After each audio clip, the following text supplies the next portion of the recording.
Bueno, primero agradecer a la Fundación Hulton, a Gloria, a Carlos y a José por darme esta oportunidad de hablar de un tema complejo. Hay que admirar la valentía, o yo diría ya casi temeridad, que tienen en permitirme este espacio, y a ustedes por haber venido a escuchar. Si pretenden que yo dé una respuesta a esto, no la tengo. Solamente voy a hacer algunos planteos y tendremos que ver si entre todos encontramos cuáles son los ítems y los tips que tenemos que tener en cuenta para este momento. Generación Z y educación. En este título, en toda esta lámina, hay algo que está de más para la generación Z, y que es este tema de doctor. A la generación Z no les interesa nuestro currículum, sino qué podemos dar. No les importan las titulaciones, sino qué podemos generar nosotros.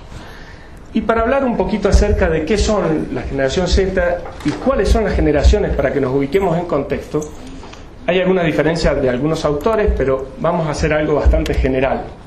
Acá tenemos las 4 últimas generaciones, las que todavía están en vida, salvo alguna excepción.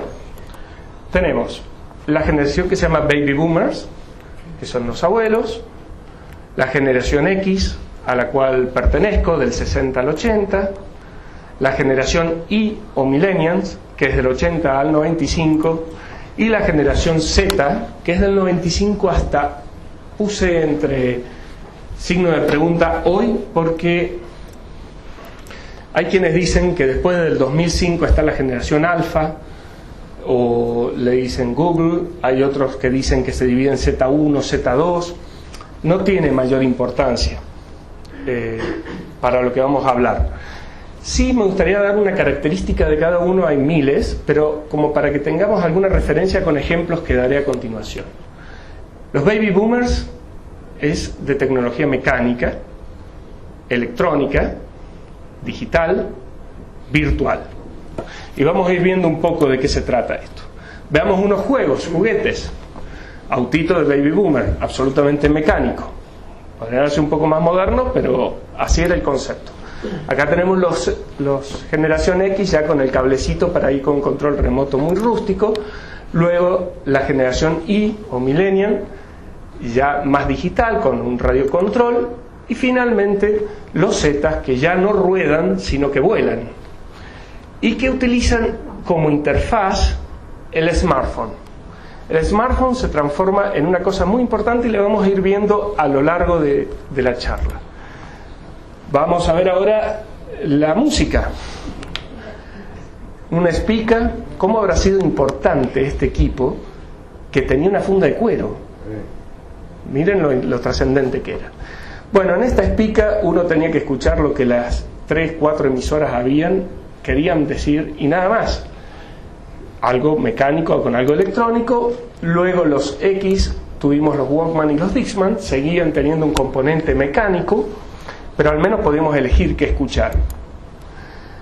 Llegó el salto a lo digital, y el salto a lo digital fue con los Y, con la generación Y, con los equipos MP3, que es absolutamente digital.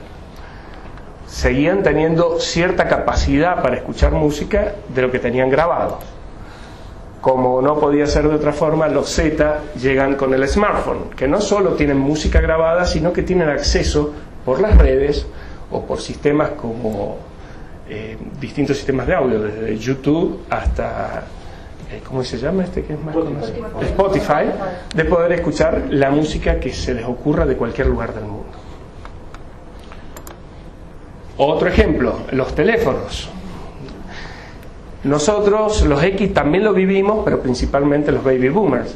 Y ellos discaban número, o se discaba número.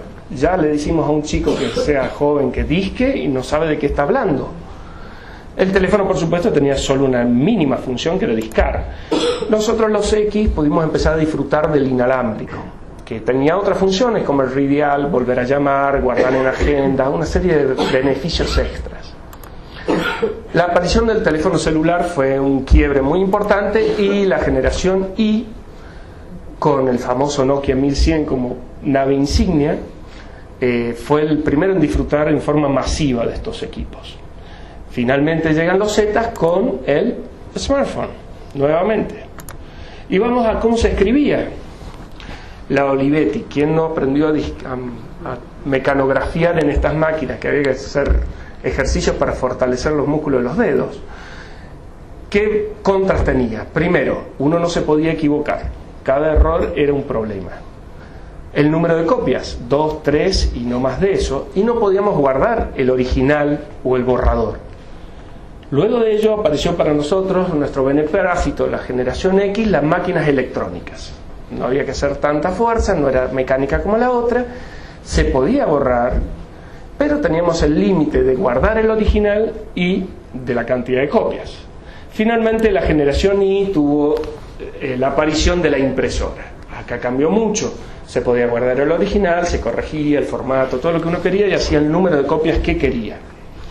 La generación Z tiene las multifunción. Ya no solo escribe textos, imprime fotos, gráficos, escanea y tiene multipuertos. O sea, no necesita solo la computadora. ¿Desde dónde imprimen los Zetas?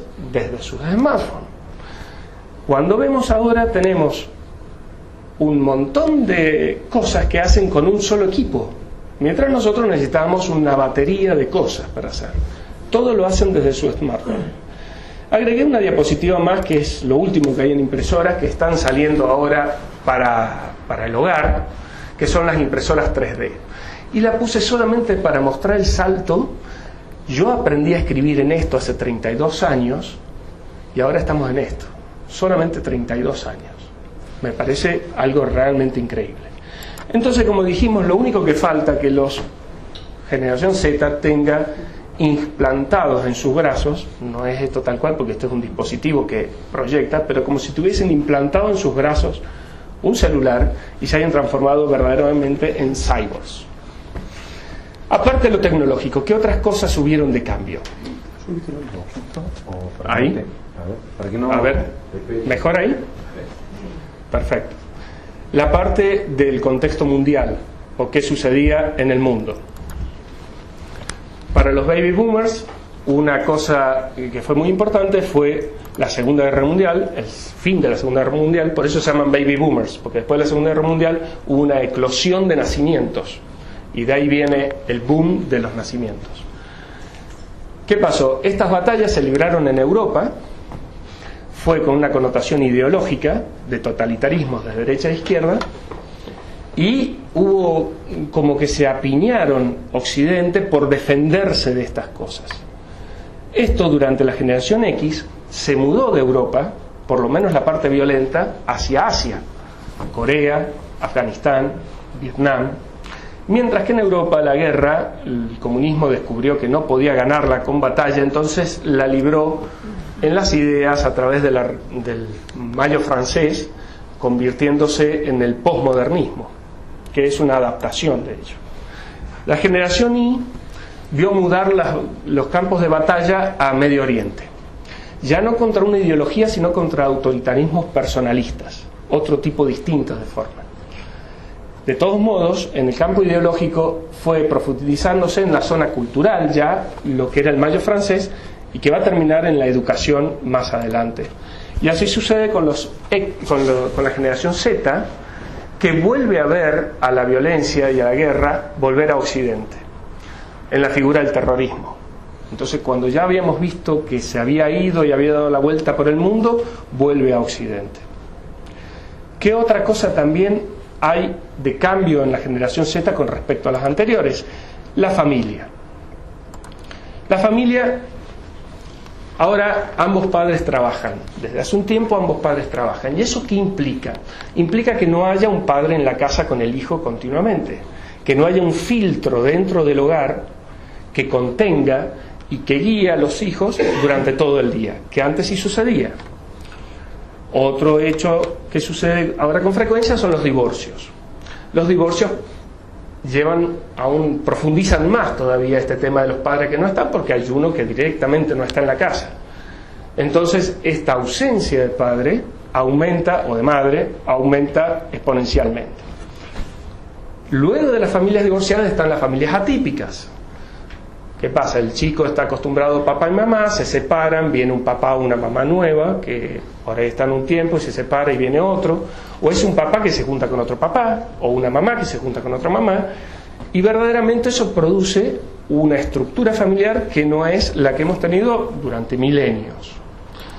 Toda esta situación genera cierto grado de culpabilidad en los padres.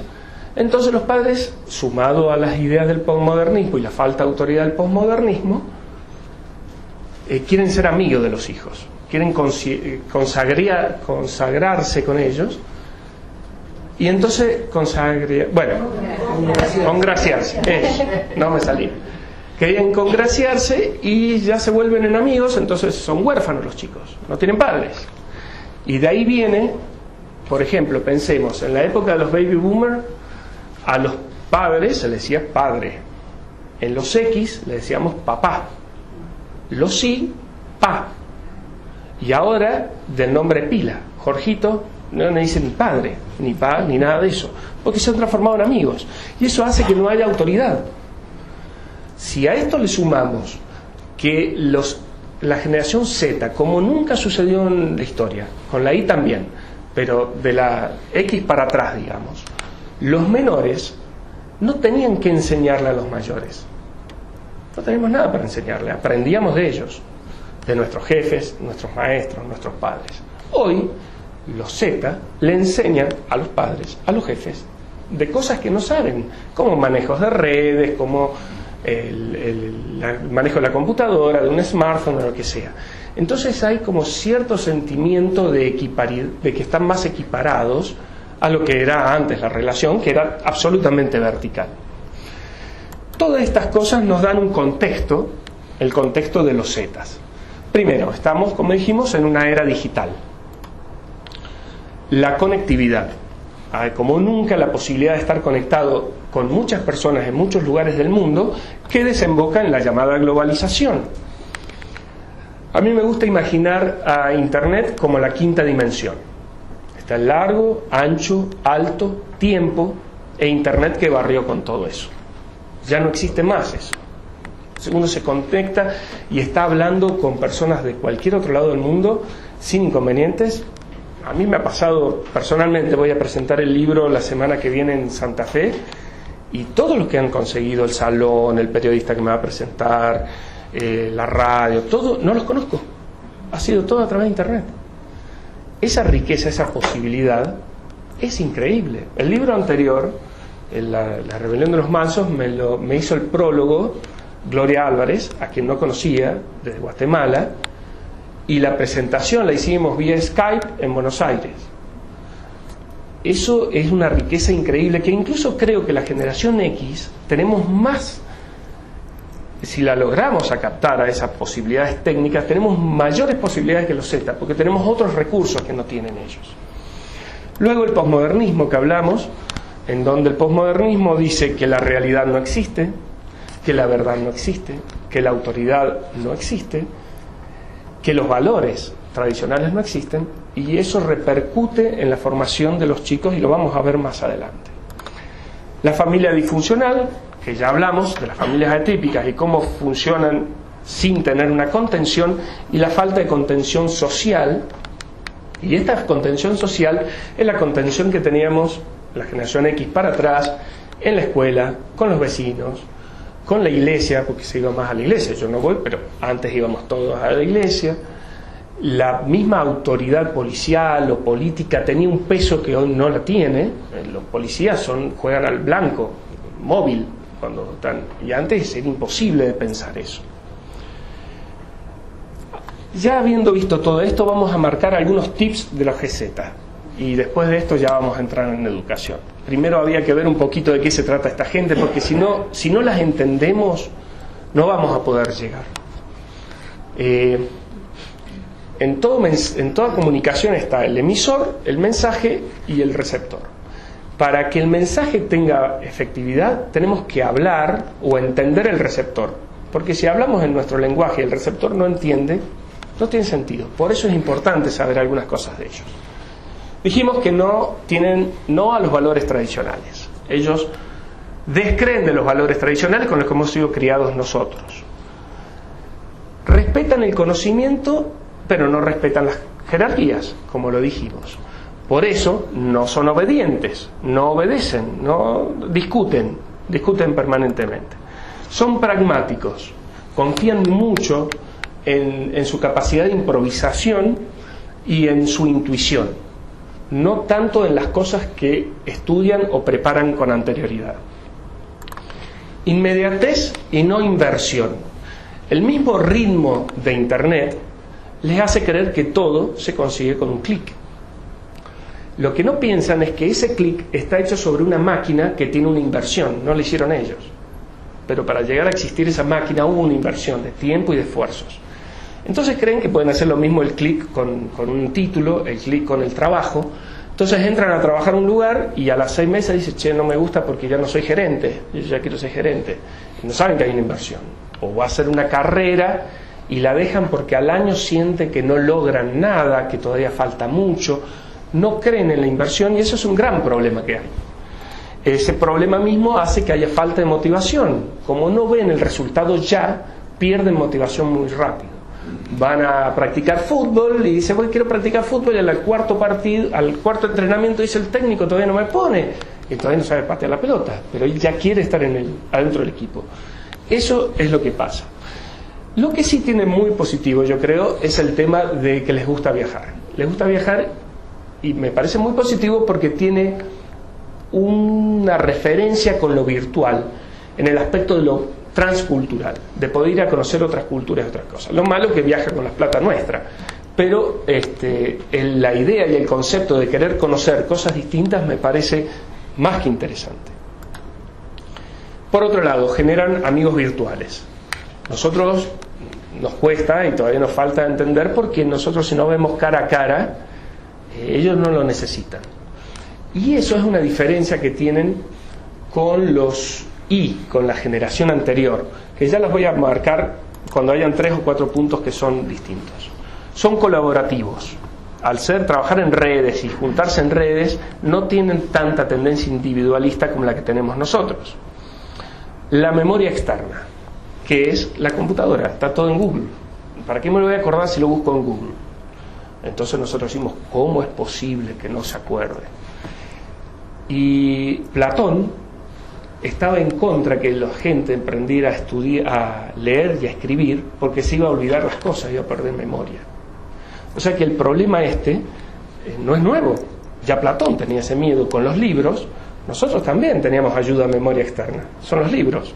Bueno, ellos lo hacen con Google. Es la única diferencia. A lo largo de la charla voy a poner varias frases que nos van a ir marcando cosas de este estirpe. Crea y consume contenido. El tema de tener acceso a redes donde pueden subir cosas, o páginas, por ejemplo, Wattpad, donde pueden escribir libros y subirlos y compartirlos, o subir videos de YouTube. Entonces ya no solo consumen, sino que crean y suben y comparten. Por eso es muy colaborativo. Y estos 4 ítems los diferencian de la generación Y, de los millennials, que eran los que tenían la computadora sola. Era que decíamos, no, es un ermitaño, está encerrado en la computadora. Sí, porque la computadora no tenía conexión a internet. Entonces jugaba jueguitos que tenía ahí adentro y se acababa ahí el dulce. En cambio ahora, la computadora no es más que un intermediario para entrar a otro universo, que es el universo virtual. Y ellos lo tienen unido, no lo tienen como 2 mundos separados, es una sola integridad. Por eso tenemos que aprender a entenderlo de esa manera para poder sacarle provecho cuando queremos enseñar. Los youtubers, estos son sus nuevos ídolos. No es tanto el ídolo del fútbol, de cualquier deporte, cantantes, sí están, pero los youtubers marcan tendencia. Reciben visitas de a 10 millones de visitas por semana de gente que entra a verlos.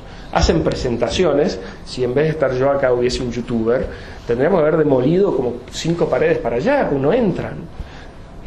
Es realmente algo asombroso. Las empresas, por ejemplo Nike o esas empresas de ropa, se fijan las tendencias de los youtubers, porque los youtubers se ponen mañana una zapatilla flecha y todos los chicos salen a comprar flecha. y toda la propaganda de Nike y toda la historia que tiene calidad al tacho de basura. Entonces esa volatilidad que tiene este tipo de vida tiene mucha importancia. Son multitarea, multitouch, como dicen. Pueden estar escuchando música, viendo la tele y haciendo la tarea. Es verdad, lo pueden hacer, pero la atención es una y la dividen en tres. No es igual que estar centrado en un solo tema. Eso es así. Nosotros no tenemos la capacidad de dividir, por lo menos los hombres. Las mujeres dicen que sí, pero nosotros los hombres seguro que no. Hacemos una, o masticamos chicle o caminamos. Bueno, ellos no, pueden hacer varias cosas. El tema es que tienen que saber que pierden atención cuando hacen eso. Y son tecnodependientes. Esa es otra cosa que todos critican, ¿no? Si no está con el celular no sirve. La humanidad es tecnodependiente en su historia. ¿Qué pasaría si a nosotros nos sacan la electricidad y el gas? ¿Y eso no es tecnodependencia? Y si el ser humano no hubiera inventado el fuego, inventó el fuego y estaba dependiente del fuego. Y es una forma de técnica, de tecnología. Entonces, hay que tener cuidado con esas cosas que por ahí no las terminamos de interpretar en su verdadera dimensión. Bueno, llegamos finalmente a la educación. Educación viene del latín educare. Y quiere decir hacer que florezca la potencialidad de alguien o de otra persona para que pase a un estado mejor, para que pase de la ignorancia a la sabiduría. O sea, es una escalera de subida hacia la sabiduría, guiando desde afuera. Decía Albert Einstein al respecto que el valor de una educación no es el aprendizaje de muchos datos, sino el entrenamiento de la mente para pensar. Lo que dijimos de la memoria externa, ya decía Albert Einstein, no hace falta que se acuerde todo. Lo importante es que aprenda a razonar, que aprenda a pensar. Y al respecto, como herramienta para llegar a eso, Albert Einstein decía: yo no enseño a mis alumnos, solo les proporciono las condiciones en las que puedan aprender. Ya vamos a ver, acá hay dos partes. Una, alumnos, otra, condiciones. Einstein fija el punto sobre el aprendizaje, no sobre la enseñanza. Y dos, tiene muy en cuenta las condiciones para poder hacer que se aprenda. Él se olvida de enseñar, se acuerda de aprender. Y con respecto a enseñar y aprender, hay otra frase que dice: enseñar no es una función vital, porque no tiene el fin en sí misma. La función vital es aprender. Y esto, que parece una frase bastante moderna, la dijo un muchacho, Aristóteles, hace 2500 años atrás. Ya sabía que no era importante el enseñar, sino el aprender. Volvamos a las condiciones.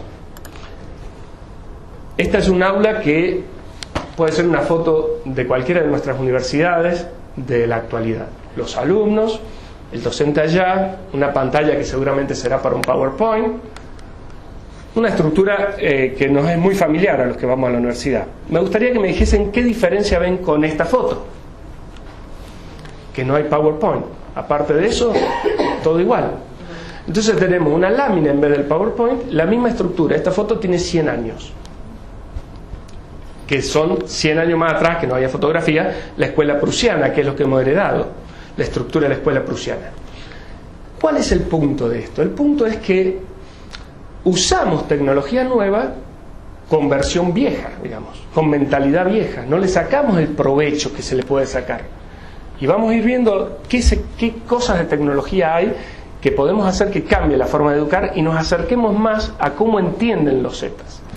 Ahora voy a poner un video que, si lo han visto, les pido perdón porque es de una propaganda. Esta es una hija que le regala una tablet a su padre. Está recortada, así que la van a ver poco. Y le pregunta qué tal la tablet. Muy bien, dice la tablet.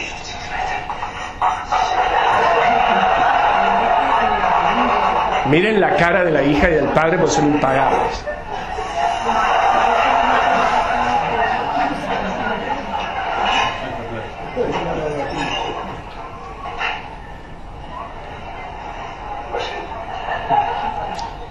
Hablan dos idiomas distintos.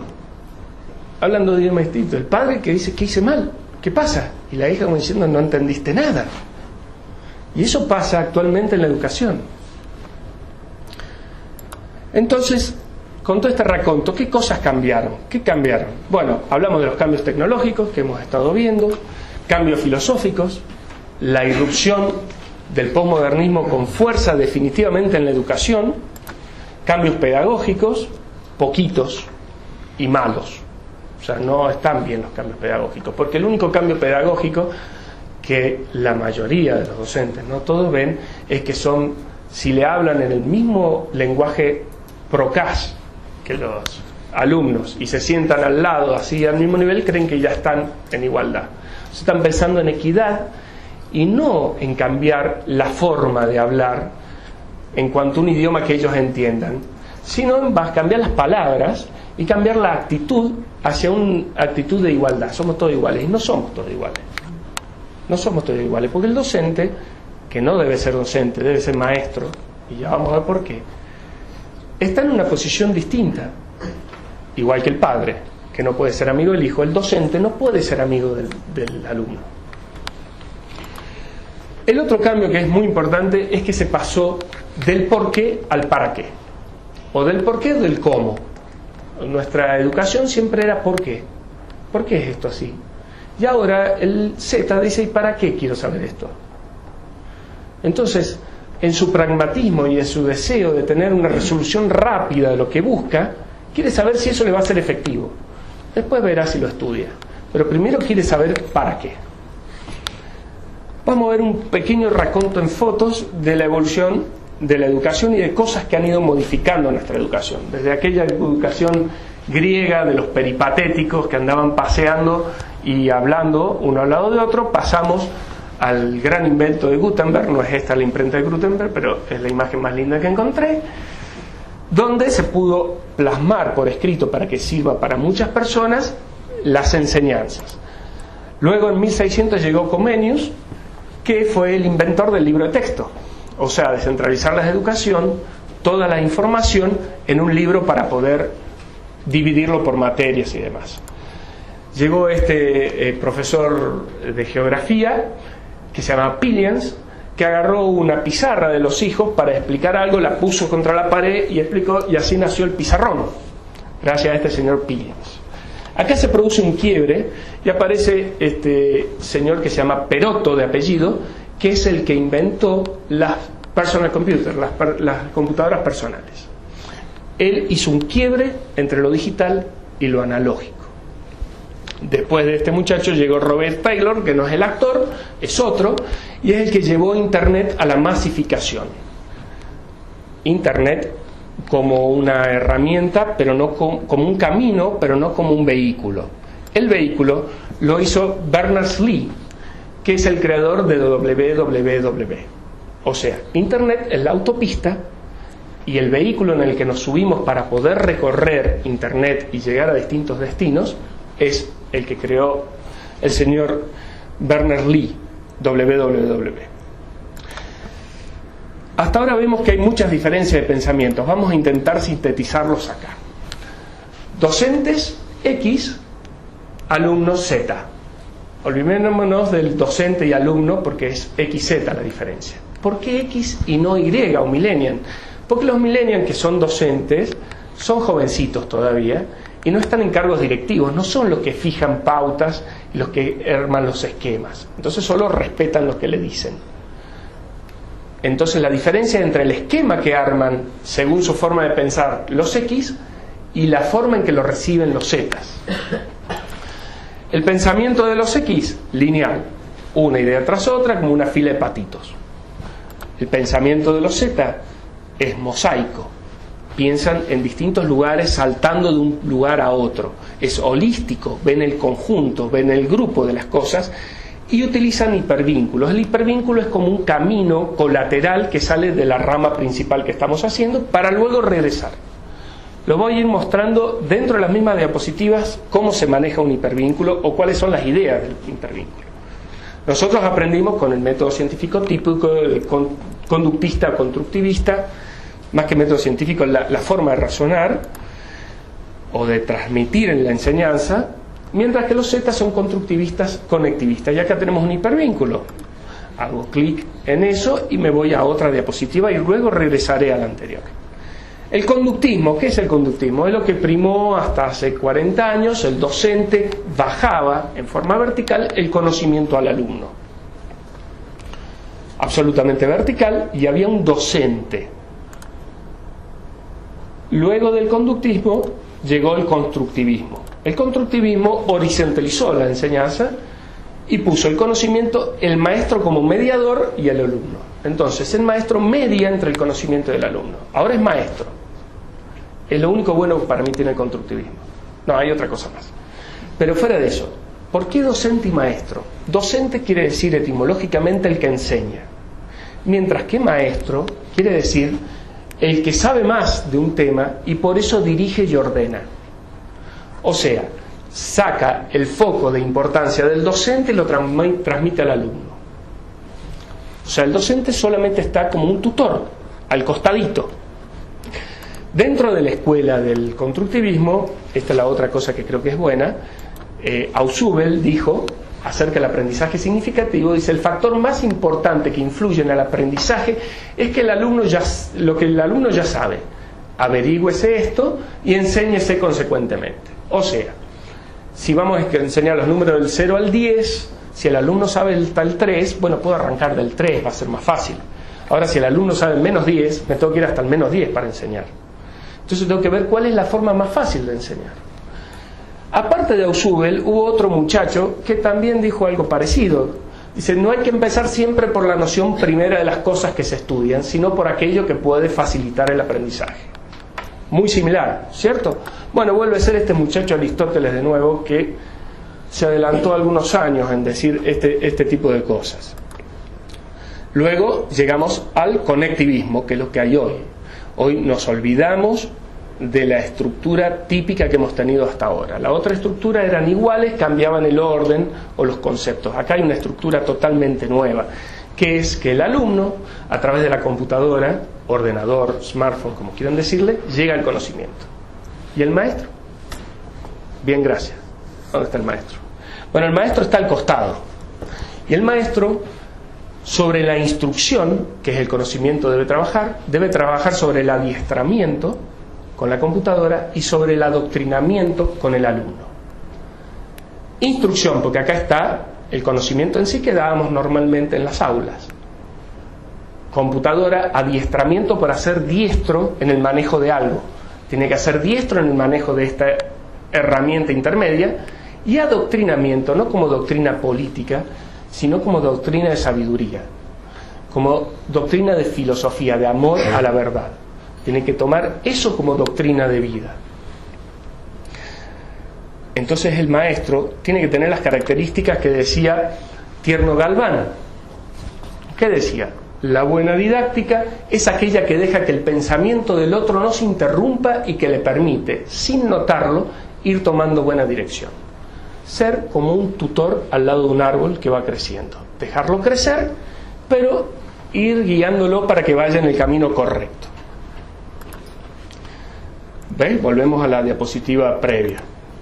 Acá vamos a hablar, sí, del método científico deductivo-inductivo, que es lo que nos enseñaron de por vida. El pensamiento deductivo es aquel que va de lo general a lo particular. Nos enseñan una regla y todo se debe adaptar a la regla. ¿Se murió? Sí. Mientras que el pensamiento inductivo es al revés, de lo particular a lo general. Veo un pato blanco, otro pato blanco, todos los patos son blancos, hasta que se demuestre lo contrario. Esa es la forma en que nosotros aprendimos el método científico. Por su parte, ellos son inductivos, intuitivos. Utilizan mucho la intuición, que lo toman casi como una loa, decir... yo creo que es así, como que separan la mente del espíritu y puedo pensar sin pensar, onda rara. Después nosotros, lenguaje grafológico, escrito. Estamos habituados a las letras, ellos no, ellos están habituados a las imágenes,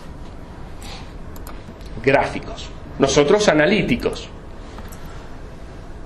¿Cuál es el pensamiento analítico? El que descompone el todo en sus partes e identifica la mayor cantidad de detalles. Mejor ejemplo, tengo el celular y le digo a mi hijo, decime cómo abro el Instagram.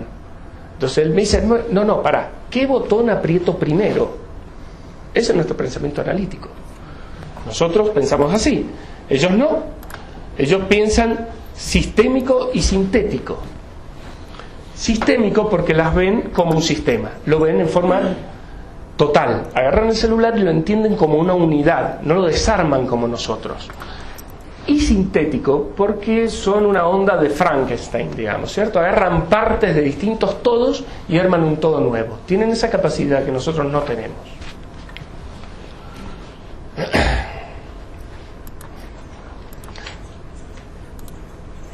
Nuestro pensamiento absolutamente estructurado, el de ellos desestructurado, nosotros con una disciplina metódica, metodológica, por eso somos lineales, analíticos, estructurados, deductivo, inductivo, todo un librito, un protocolo. Mientras que ellos no hay una disciplina, y yo me pregunto si tendremos que crearles una disciplina actitudinal.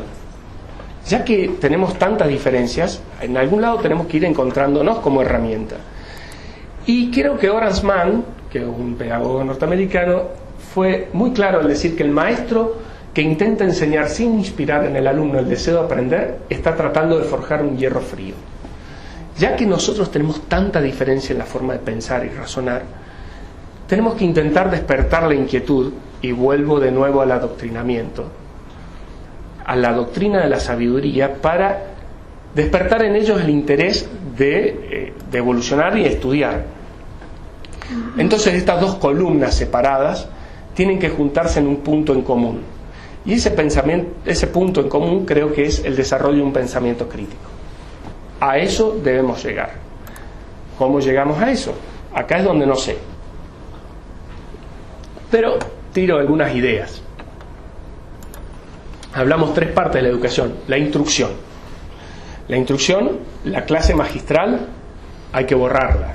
No más clase magistral, no tiene sentido. ¿Para qué le voy a decir algo que lo va a encontrar en internet en 25 millones de videos distintos, mejor explicado que yo, con fotos, dibujos y imágenes en la playa? No me importa. Lo que tengo que hacer en la clase es hacer lo que hagan trabajos grupales, que hagan consultas para que saquen dudas, que hagan prácticas, que hagan desarrollo de proyectos. Hay que invertir la carga de la prueba. Eso lo dice Andrés Oppenheimer en un libro que les recomiendo, Innovar o Morir. Fantástico, y me pareció muy acertado. Luego de la instrucción sigue el adiestramiento, que dijimos, hacer diestro en el uso de las herramientas. ¿Qué herramientas? Tenemos varias. Wikipedia, enciclopedia libre. Hay una anécdota, no saben si saben lo que pasó con la enciclopedia inglesa. La enciclopedia inglesa, icono de las enciclopedias, le dijo a Wikipedia que tenía errores. Y Wikipedia dijo, sí, es cierto, y ustedes también tienen. Y le mostró los errores que tenía la enciclopedia inglesa. Le dice, ¿cuál es la otra diferencia? Wikipedia en 72 horas lo corregía. La enciclopedia inglesa tardaba hasta la próxima edición. Moraleja, actualmente no sale más la enciclopedia inglesa. Aparte, esto tiene otra cosa, es colaborativo, como dijimos. Uno puede subir información, se nutre permanentemente de distintas fuentes. Hay un grupo de gente especializada que dice, si ponen que un elefante es rosa, dice, no, está mal. Pero permanentemente se nutre de distintas fuentes. Por eso decía que es colaborativo. ¿Qué otras herramientas hay? Podcast, audiolibros, tutoriales, videoconferencias, simuladores, realidad virtual, realidad ampliada. Hay tantas herramientas que no utilizamos, que se usan en juegos. A ver, la realidad empleada era este juego de los Pokémon, creo que era, el que andaban por la calle cazando. Es eso. Uno pone el celular o la tablet, lo que sea, sobre una imagen y esa imagen cobra vida. De ver, qué sé yo, una lámina en un cuerpo humano, uno lo puede ver moverse. Todas esas herramientas que no utilizamos, que le tenemos miedo, que no queremos que pongan el celular porque seguro se ponen a jugar. Si se ponen a jugar es porque nosotros no estamos logrando que se interesen en lo que estamos haciendo. No es problema ese. Podría estar jugando los barquitos con los lápiz y papel. El problema pasa por otro lado. Y finalmente el adoctrinamiento que hablaba, que hacer que genere, como dijimos, el espíritu de la filosofía. Y ya John Locke, un filósofo inglés de hace 200 años, decía que el trabajo del maestro no consiste tanto en enseñar todo lo aprendible como en producir en el alumno amor y estima por el conocimiento. Ese es el secreto. Ahora vamos a ver otro aspecto que me resulta muy interesante. No sé si conocen a este caballero.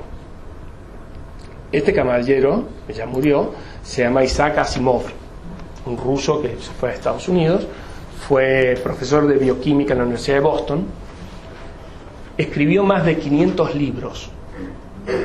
500 libros. Imagínense un libro por mes por 40 años. Yo llevo 3 y no sé cómo, y él escribió esa cantidad de libros. En las bibliotecas hay un sistema que es el Dewey, que es de clasificación de libros. Los libros se clasifican en 10 grupos, de acuerdo a temáticas. Él está en 9 de las 10 categorías. Es un ícono en ciencia ficción, escribió de historia, de filosofía, análisis de la Biblia, no sé, lo que se les ocurra. Realmente una persona brillante. Y dijo una frase que es muy interesante, la dijo hace 30 y pico, casi 40 años. Ser autodidacta es, estoy convencido, el único tipo de educación que existe. Otra vez nos patearon afuera de la cancha los maestros. Nosotros tenemos un autodidacta célebre, Domingo Faustino Sarmiento. ¿Y qué hubiera sido Sarmiento con la tecnología de hoy? Si hizo lo que hizo, él escribió 52 libros, ¿no? Le faltaron un 0. Pero con la tecnología de hoy, ¿qué hubiera sido? ¿Y habrán otros autodidactas o no? Y por ejemplo, acá lo tenemos a Julius Yego, campeón mundial de lanzamiento de jabalina. Aprendió por YouTube, porque es de Kenia y no tenía quien le enseñara. Matt Rayner hizo un curso de la MIT, 3 meses, para programar drones. Luego bajó un software libre que lo modificó, cargó un programa en el ordenador y sistematizó con robots andar su tractor guiado por los drones en 6 meses. Y era un granjero, no tenía ningún estudio. Amira Willy Gahen, 9 años, aprendió a cantar ópera por YouTube. Sensación, si lo pueden encontrar en cualquier video. Timothy Donner, 17 años, habla 23 idiomas. Los aprendió por YouTube y Skype. O sea, cuando le gustaba un idioma, aprendía por YouTube y luego buscaba gente que hablaba ese idioma por Skype para tener diálogos y poder hablar. Probablemente sean gente superdotada, sí, es posible. Pero sin duda nos está mostrando que nosotros no nos tenemos que quedar fuera de la educación. Pero no podemos invadir esto y cortarlo al medio. Tenemos que acompañar esto. Entonces, vamos a hablar de algo que creo que es el esqueleto de la educación hoy. Las famosas TIC, tecnología de la información y la comunicación, tan en boga.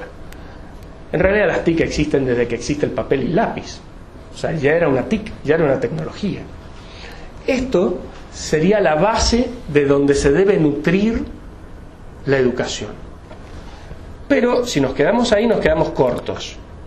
Lo que sigue, que son las TAC, que es la tecnología para el aprendizaje y el conocimiento, es la aplicación de la TIC en la enseñanza, o en el aprendizaje, mejor dicho. Este es el segundo paso. Pero también nos quedamos fuera, porque estamos con la herramienta. Lo otro es lo que tenemos que tener. Esta es la herramienta con la que vamos a llegar ahí. Y finalmente tenemos que llegar a las TEP, que son las tecnologías para el empoderamiento y participación. Es el adoctrinamiento. Es el hacer que quiera hacer. Porque el alumno lo va a hacer a través de Internet. Nosotros lo vamos a acompañar. Lo que tenemos que hacer es generarle en él el espíritu de búsqueda, de desarrollo, que es lo que dije recién. Las TIC es la instrucción, es la base del conocimiento. Las TAC es el cómo vamos a hacer para utilizarlos. Y lo último sería el adoctrinar, el hacer que tenga ganas de estudiar y nosotros acompañarlos en ese aprendizaje, en ese camino. Finalmente, dos frases más y termino, no los canso más. Esta de José Ortega Gasset, un filósofo español, junto con Unamuno, los dos filósofos españoles más importantes del siglo XX, que decía: solo es posible avanzar cuando se mira lejos, solo cabe progresar cuando se piensa en grande. es momento de que nosotros miremos lejos y pensemos en grande. La educación, la instrucción y el adoctrinamiento tenemos que tirarlo a la basura, lo que hacemos hasta ahora, y recuperar el adoctrinamiento, que es lo que se ha perdido. Hemos hecho al revés. O sea, hemos perdido el adoctrinamiento y seguimos con las estructuras de 2 siglos atrás. Bueno, hay que hacer al revés. Tenemos que recuperar de nuevo los valores éticos del aprendizaje y cambiar las herramientas, porque las herramientas cambiaron. No podemos seguir con papel y lápiz. Las herramientas son otras. Y para eso hace falta lo que decía Vincent Van Gogh. ¿Qué sería de la vida si no tuviésemos el valor de intentar algo nuevo? Y es nuestra obligación tener ese valor. Así que esto es todo de esta charla. Este es el fin, pero estoy seguro que no es el fin de este tema. Muchas gracias por ver.